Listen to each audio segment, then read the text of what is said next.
everybody, Mike with Envirorscape LA. So here we are, we're very, very excited. We're at the Degnan Micro Farm in Los Angeles. And this is a rainwater harvesting tied into a waterfall. And this is gonna be great. It's gonna be a permaculture garden. It's gonna feed 75 to 100 people. It's a micro farm.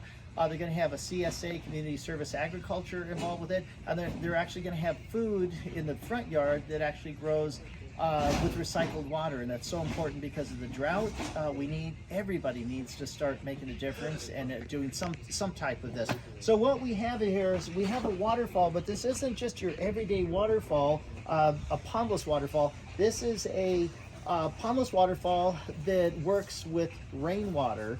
And so we're going to go over some of the specifics if you want to do this in your backyard. Now we have, this whole project started when there was actually a tractor came and we actually had a 15 by 15 area dug out. So this big square area, 15 by 15.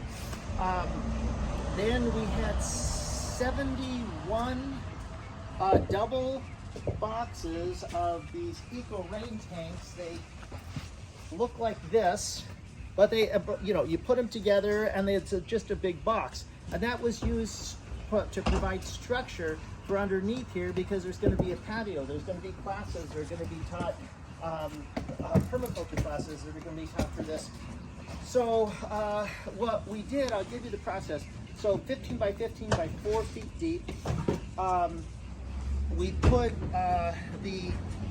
we made sure to cut all the sharp roots because there was a big magnolia tree outside the wall here and it had roots all over the place. We wanted to make sure that didn't puncture any liners, so it took a few hours to make sure no roots were going to cut. Then we put geotextile fabric down. Then, and if you're wondering what the geotextile fabric looks like, it is right here. It's this cloth, we call it landscape fabric or geotextile. It's a buffer between anything that might be in the ground, and then we put and the liner, and then this is 45 millimeter EPDM fish safe pond liner. We use that to waterproof the whole thing.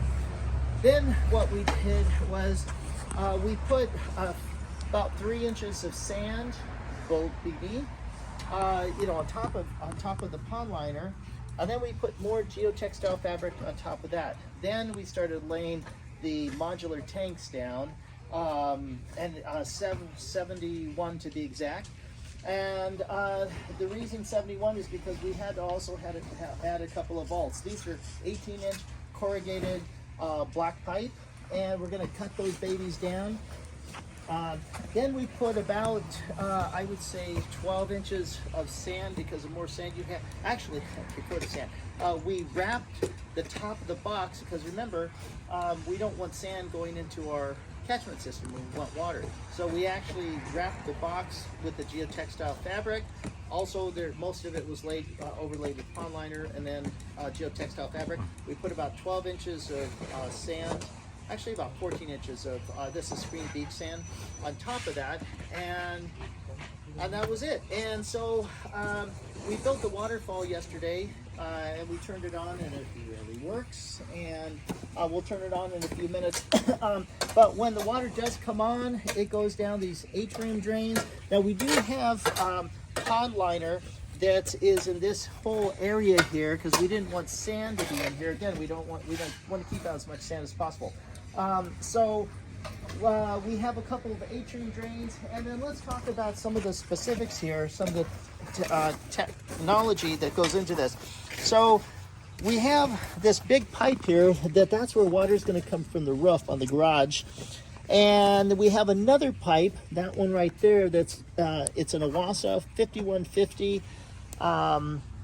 pump that's powering the waterfall. And then we have another pipe here, this one here, that has a foot valve on it, and it has a pipe that's going to suck water out of here and push it into a pump so they can fill up and water the plants. We have these gray ones are for electrical, for all the pumps. And then this right here is something we didn't do on our last job. This is a overflow valve. And so what happens is when that float right there when the water level gets too high, we don't want it to be a swamp in the background, so, or in the backyard. So that'll as soon as it gets high enough, it'll kick on and it'll push water out to the street there. So when the system gets too low, because we have pumps, they'll get energized on demand. Well, what happens if it's July and it hasn't rained in 6 months? Well, this thing's probably going to be dry, and so this will actually kick on. We tied that sensor on the float, the reverse float, onto this sprinkler timer. We're not actually using this for sprinkler timer, we're actually using it for the transformer. Let's get tied into that, and so when it senses that the water's too low, this sensor will kick this on. This will kick the valve on, and the valve will add water so that it doesn't run out. Now, one other feature about this, that we're just giving you the parameters here of this whole system, is that we had to, we don't want the nasty water that happens, if you live in LA, you know, there's LAX, there's, oh, there we go. We didn't want to, we don't want the brake dust that's in the air. We don't want the pollution. We don't want the bird poop. We don't want all that going into our clean water system. So there's an Australian product. It's called Clean Rain, appropriately named. What this does is it actually has a, since we just finished putting this in, it actually cleans the rain. So basically, for the first 5 minutes or so, when all the crap water is coming out, all this will catch the leaves right here, and it'll go straight down into this pop-up drain like it normally would have, and it'll just go out to the street. And then after about 5 minutes, there's a felt in here that actually, when it gets wet, it puffs up, it blocks this area right here, and so down right here, and then water is forced to go down into here, and it'll force it to go into the rainwater harvesting system. Just an ingenious little invention. Don't know why somebody didn't think about that before, but it's a really cool thing. Now, about the waterfall itself, so a little bit about water. So one of the things about water is that, and nature, is that this isn't just another pretty waterfall, but it's actually specifically built for pollinators.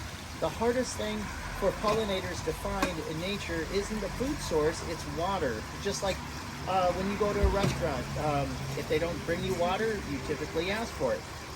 Pollinators are the same way, and we need to do all we can to save the pollinators. That's for another video, but basically this aerates the water, and aerated water, or water with oxygen, actually is much healthier for the pollinators. So if you want to save the planet, just figure out who needs to be fed and feed them, people and pollinators. So that's it. So that's an overview of this whole system. We'll probably do one more video once it's completed. We still need to cut the bolts down here.